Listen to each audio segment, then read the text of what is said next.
लेकिन rice Khan election लड़ेंगे, jail में हो या वो बाहर हो, इलेक्शन लड़ेंगे। जेल से ये पहली बार नहीं हो रहा है, बहुत सारे नेता ऐसे हैं जो जेल से फाइट किए हैं और वो जीत भी गए हैं। तो इंशाल्लाह ये भी अचानक से घुस ही गई, एकदम जम करके कमांडो फोर्स थी।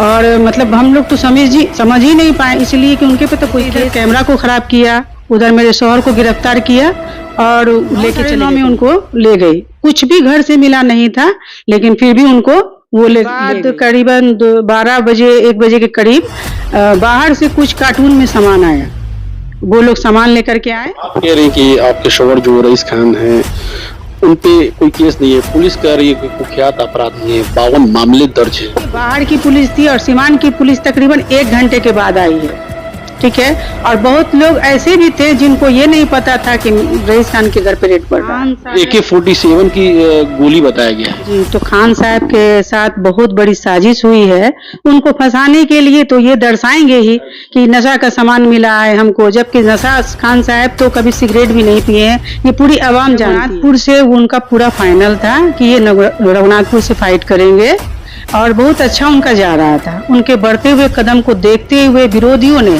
और जो ऊपर की पार्टी है वो नहीं चाहती थी कि रईस खान इलेक्शन, चुनाव तो लड़ेंगे, रईस खान चुनाव तो लड़ेंगे। ये सारे गेम जो इन्होंने बिछाया है कि रईस खान को डैमेज कर दिया जाए, उनको इलेक्शन नहीं लड़ने दिया जाए। नमस्कार, मैं सचिन और आप देख रहे हैं बिहार न्यूज एक्सप्रेस। सिवान में चिराग पासवान के करीबी और लोजपा नेता पूर्व MLC प्रत्याशी रईस खान के घर STF की छापेमारी हुई और इसके बाद उन्हें गिरफ्तार कर जेल भेज दिया गया। इस छापेमारी की पूरे सिवान जिला में चर्चा का विषय रहा, क्योंकि चुनाव से इन वक्त पहले रईस खान के घर जिस तरह से छापेमारी हुई, STF की टीम पहुंची, FSL की टीम पहुंची, DIG नीलेश कुमार पहुंच गए, SP मनोज तिवारी पहुंच गए, इसकी पूरे सिवान में चर्चा का विषय बना हुआ है कि आखिर चुनाव से इन वक्त पहले इस तरह से रईस खान के घर क्यों छापेमारी की गई। इस पूरे मुद्दे पर बातचीत करने के लिए हमारे साथ रईस खान की पत्नी है और आज इनसे हम बातचीत करेंगे। मैडम, सबसे पहले आपका बिहार न्यूज में स्वागत। आपका भी स्वागत है। मैडम, जिस तरह से रईस खान के घर पे, आपके घर पे छापेमारी हुई, आप शायद उस दिन यहीं पे थी? यहीं पे थे हम। कैसे, क्या घटना हुई थी? पुलिस अचानक से आई, बहुत मात्रा में पुलिस आई थी और 3 गेट लगे हुए हैं यहाँ पर से, वो लोग जम करके आए अचानक से। और मेरे शौहर जो है बाहर ही बैठे थे और कुछ जनता दरबार में भी लोग आए हुए थे, वहीं पे वो बैठे हुए थे। अचानक से आके सारे लोगों को उन्होंने हैंड्सअप करवा दिया और घर में बहुत मात्रा में पुलिस घुस गई। हम लोग किचन में थे तो आके अचानक से उन्होंने बिठा दिया और बोलने लगे कि आप लोग यहाँ पे आके बैठ जाइए। और मतलब इतना जल्दी वो लोग काम किए, इतने ज्यादा फोर्स थे कि जैसे ही इनकी पहले सबसे पहले कैमरा निकाल लिया, वाईफाई कनेक्ट की सारी कनेक्शन को वो कैमरा सारे तोड़ दिए, सारे कनेक्शन को बंद कर दिया। और उसी समय में जैसे इधर कैमरा को खराब किया, उधर मेरे शौहर को गिरफ्तार किया और लेके चले गए कहीं, ठीक है। अभी घर पे कोई भी सामान बरामद नहीं हुआ था, कुछ भी मिला नहीं था उनको, लेकिन वो बिना बरामदी के उनको अरेस्ट कर ली पुलिस। कितने बजे की घटना है, कितने देर में ये सब कुछ हो गया और आप कहाँ थे, क्या कर रही थी? क्या पुलिस भी आपसे मिली थी? जी, पुलिस मिली क्या? पुलिस तो अचानक से घुस ही गई, एकदम जम करके कमांडो फोर्स थी। और मतलब हम लोग तो समझ ही नहीं पाए, इसलिए कि उनके पे तो कोई केस है नहीं, कोई मामला नहीं है। सारे केस में मेरे शौहर बड़ी हैं। ये 8:30 बजे करीब, 8:30 बजे करीब का ये 9 साढ़े 9 में उनको ले गई। कुछ भी घर से मिला नहीं था, लेकिन फिर भी उनको वो ले गई। हम लोग पूछते रह गए कि क्या बात है, बताइए, क्या कोई वारदात हुई है शहर में या क्या हुआ है? हमारे शहर पे तो कोई केस है नहीं, तो आप लोग ऐसे क्यों कर रहे हैं? तो वो लोग बोल रहे हैं अच्छा समय आएगा तो पता चल जाएगा, समय आएगा तो पता चल जाएगा। लेकिन कोई बोले नहीं, अंदर घुसे और अंदर में भी सारे पलंग को खोल दिया, कबर्ड को खोला, सारे सामान को निकाल के फेंक दिया, सारी चीजों को एकदम तहस नहस करने लगे। और एक साथ ही कुछ इधर तहस नहस कर रहे हैं, कुछ उधर कर रहे हैं, कुछ उधर जो हमारे वर्कर आए थे उनको सबको जमीन पे बैठा दिया गया। जो गांव के 2-4 लोग थे उनको ले आके उधर पीछे ले आकर के रख दिया गया। और उसी दौरान उनको ले आके हटा दिया, मेरे बेटा को लेकर के चले गए और गाड़ी की चाबी मांगी, 6 गाड़ी यहाँ पे लगी हुई थी, तो गाड़ी की चाबी मांगी, हमने दे दिया चाबी। उसके बाद से वो सारे गाड़ी को देखे, डिक्की को देखे, अंदर में बैठ के देखे, 2 घंटा तक गाड़ी की तलाशी हुई, गाड़ी से कुछ भी बरामद नहीं हुआ। और उसके बाद कुछ भी बरामद नहीं हुआ और उसके पहले ही उनको उठा के लेके चला गया बगैर सबूत के। और उसके बाद करीबन 12 बजे 1 बजे के करीब बाहर से कुछ कार्टून में सामान आया, वो लोग सामान लेकर के आए और उसके बाद खाना आया था, सिपाहियों के लिए खाना आया हुआ था कार्टून में। क्या आया था तो मुझे नहीं मालूम है, मुझे तो घर में बैठा दिया गया था और मैं ऐसी जगह पे बैठी थी जो बाहर का सारा कुछ मैं देख सकती थी। हाँ, तो वो खाना लेकर के, जब खाना था कि क्या था मुझे नहीं मालूम है, लेकिन वो उसके बाद ही कुछ टीम पुलिस की जो है हल्ला करने लगी गाड़ी के पास कि इसमें हथियार है, तुम लोग आओ, दौड़ो दौड़ो, तो सारे दौड़ने लगे, बहुत सारा हंगामा हुआ और उसके बाद से वो कहने लगे कि यहाँ पे सामान है, हथियार है। और उसके बाद फिर खान साहब को लाया गया और ये दर्शाया गया कि खान साहब के मौजूदगी में ये तलाशी हुई है, उनके रहते हुए में सामान मिला है और तब मैं इनको अरेस्ट कर रहा हूँ, जबकि ये झूठी बात है। अरेस्टिंग उनकी 9 बजे के करीब हो गई थी। सामान कितने बजे बरामद किया? तकरीबन 2 बजे करीब। आप कह रहे हैं कि आपके शोहर जो रईस खान है उन पे कोई केस नहीं है, पुलिस कह रही है कि कुख्यात अपराधी हैं, 52 मामले दर्ज है। हाँ, पुलिस भी कर रही है, कुछ मीडिया भाई भी कहते हैं, अपने न्यूज में छापते हैं कि वो कुख्यात अपराधी हैं। तो अपराधी जब तक कोई अपराध साबित नहीं हो जाता है, किसी को कोई सजा हफ्ता नहीं हो जाता है, वो अपराधी नहीं होता है। और सारे केस में वो रिहा है। जब केस लगा था, जब लगा था, न्यायपालिका से मुझे न्याय मिली है और वो सारे केस में रिहा है बाइज्जत। और कुछ केसों में वो बेल पे हैं, ठीक है, तो उन पर कोई भी ऐसा मामला नहीं है जो पुलिस अचानक से हमारे घर में आ जाए, ठीक है। और ये सीमान पुलिस को भी साथ में लेके नहीं आई थी जो पहले आई थी। सीमान जी, ये बाहर की पुलिस थी और सीमान की पुलिस तकरीबन 1 घंटे के बाद आई है, ठीक है। और बहुत लोग ऐसे भी थे जिनको ये नहीं पता था कि रईस खान के घर पे रेड पड़ रहा है, उनके दरोगे थे, जो जूनियर थे, उन लोगों को तो मालूम भी नहीं था ये चीज को।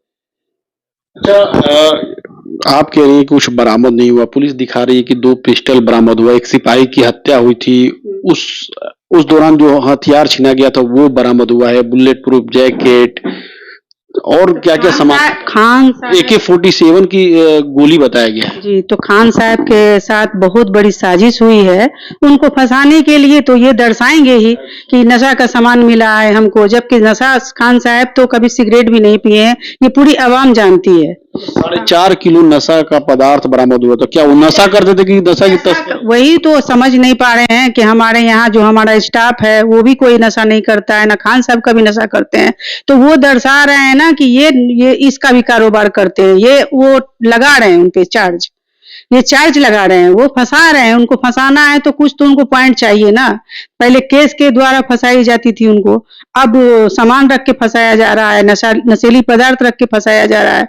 उनको फंसाना है तो उनको पॉइंट चाहिए। सिवान पुलिस इस छापेमारी में 1 घंटे के बाद आई थी, तुरंत सिवान पुलिस ने? सीमान पुलिस बहुत देर के बाद आई थी।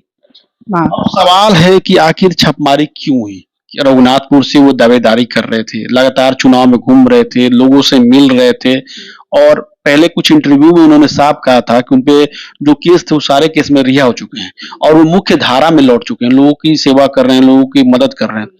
तो क्या लगता है आपको, एक रघुनाथपुर विधानसभा से प्रत्याशी थे, चुनाव लड़ने का ऐलान कर दिए थे? रघुनाथपुर से उनका पूरा फाइनल था कि ये रघुनाथपुर से फाइट करेंगे और बहुत अच्छा उनका जा रहा था। उनके बढ़ते हुए कदम को देखते हुए विरोधियों ने और जो ऊपर की पार्टी है वो नहीं चाहती थी कि रईस खान इलेक्शन लड़े और रईस खान को फंसाया जाए किसी तरह से कि वो इलेक्शन ना लड़े। बस यही क्रम में सभी कुछ किया गया है, ये साजिश के तहत उनको फंसाया गया है और बहुत बुरे तरीके से फंसाया गया है। इसकी उम्मीद हमें नहीं थी कि प्रशासन हमारे साथ इतना बड़ा गेम खेलेगी।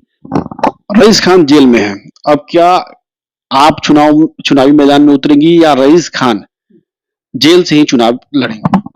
चुनाव तो लड़ेंगे रईस खान, चुनाव तो लड़ेंगे। ये सारे गेम जो इन्होंने बिछाया है कि रईस खान को डैमेज कर दिया जाए, उनको इलेक्शन नहीं लड़ने दिया जाए और किसी तरह से उनको फंसाया जाए, यहाँ से वहाँ उनको भेजा जाए, तो वो साजिशकर्ता अपनी साजिश कर रहे हैं।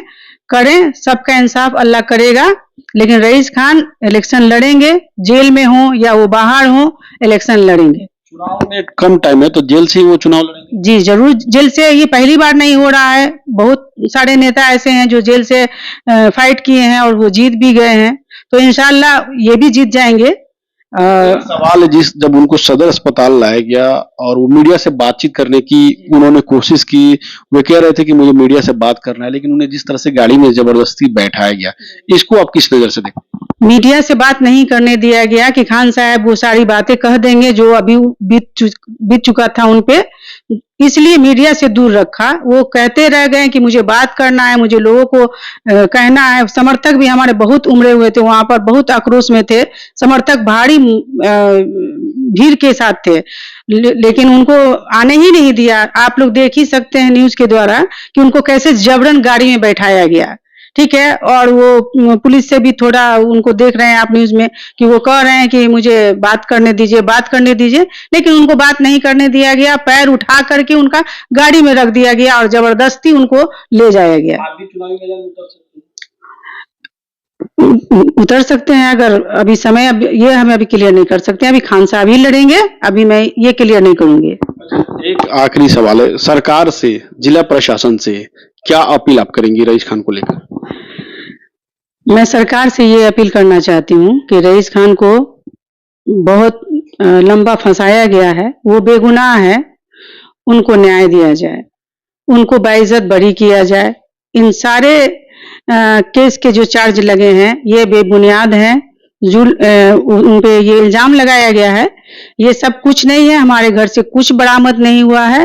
वो लोग सामान गाड़ी में ला कर रखे हैं बाहर से, खाना के सहारे में कि खाना मैं लेके आया हूँ। मीडिया भाई भी हमारे पूछते रह गए कि इसमें क्या जा रहा है, क्या जा रहा है, तो वो बोले नहीं। और उस खाने के आड़ में उन्होंने सामान गाड़ी में रख दिया, नशा पदार्थ का सामान गाड़ी में रख दिया, और उसके बाद हल्ला करने लग गए कि इसमें ये है। तो ये साजिश, बहुत बड़ी साजिश है, ये ऊपर से किसी की ये सब मिली बात है। और ये प्लानिंग बहुत दिनों से चल रही थी खान साहब के खिलाफ कि ऐसा कुछ किया जाएगा, तो उन्होंने ऐसा अंजाम दिया। तो मैं सरकार से अपील करना चाहूंगी कि खान साहब को बड़ी उस पे जांच किया जाए, जो भी विषय है उस पे कड़ी जांच की जाए, और जो भी उन पे लगा है, न्यायपालिका से मुझे पूरा उम्मीद है कि मुझे इंसाफ मिलेगी। पहले भी इंसाफ मिली है, खान साहब पे बहुत सारे चार्जेस लगे हैं, मर्डर के चार्जेस लगे, जो भी लगा, लेकिन न्यायपालिका से मुझे इंसाफ मिला और बाइज्जत मेरे शौहर बरी हैं सारे केसों में। तो इस बार भी मैं उम्मीद करती हूँ मुझे इंसाफ मिलेगी। और सीवान के समस्त जो भी जनता है, जो समर्थक हैं, उनसे भी मैं ये कह रही हूँ कि आप लोग अपना हौसला ना हारें और अपनी हिम्मत को बना के रखें। और खान साहब आपके इलेक्शन लड़ेंगे, आपके भाई इलेक्शन लड़ेंगे, आप लोग साथ दीजिए उनका और मायूस मत होइए, इलेक्शन तो वो लड़ेंगे ही लड़ेंगे। बहुत बहुत धन्यवाद। रईस खान जी की पत्नी थी और इन्होंने साफ तौर पे कहा कि रईस खान पे जो भी आरोप लगे हैं वे उनके बढ़ते कदम को रोकने के लिए उन्हें राजनीतिक साजिश के तहत फंसाया गया है। इन्होंने साफ तौर पे कहा कि वो जेल में रहें या जेल से बाहर रहें, रईस खान चुनावी मैदान में उतरेंगे और उनकी जीत भी होगी। सहयोगी परवेश के साथ सचिन कुमार, बिहार न्यूज एक्सप्रेस, सिवान।